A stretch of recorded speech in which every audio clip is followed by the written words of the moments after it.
Back part neck మధ్యకి మడత పెట్టి ఈ విధంగా వేసుకోవాలి. ఒకసారి అయితే చూడండి, మనకి 1 ఇంచు బ్లౌజ్ పొడవు అయితే పెంచాము. ఇక్కడైతే మనము 1/2 ఇంచు కుట్టుకి మార్కింగ్ చేసుకున్నాం కదా, అది వదిలేసి పైన ఈ విధంగా ఆది బ్లౌజ్ని వేసుకుంటాము. వేసుకుంటే నడుంబద్ద ఎంత వస్తుందో అంత మార్కింగ్ చేసుకుంటాము.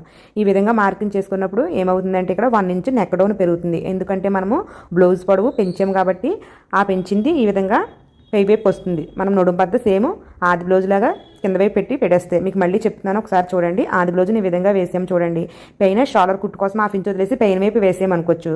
నెక్ ఎప్పుడు ఏమవుతుంది, నెక్ ఎక్కడికి వస్తుంది, ఈ బద్ద పెరుగుతుంది అన్నమాట. నడుంబద్ద పెరుగుతుంది 1 ఇంచుకి.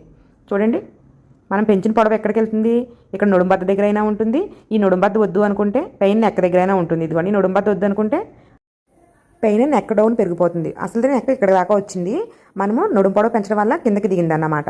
నెక్ పెద్దది వద్దు అనుకుంటే నడుంబద్ద పెరుగుతుంది, నడుంబద్ద పెద్దది వద్దు అనుకుంటే నెక్ డౌన్ పెరుగుతుందండి. ఈ విధంగా మీరు మార్పు వస్తుంది కాబట్టి కస్టమర్స్కి అయితే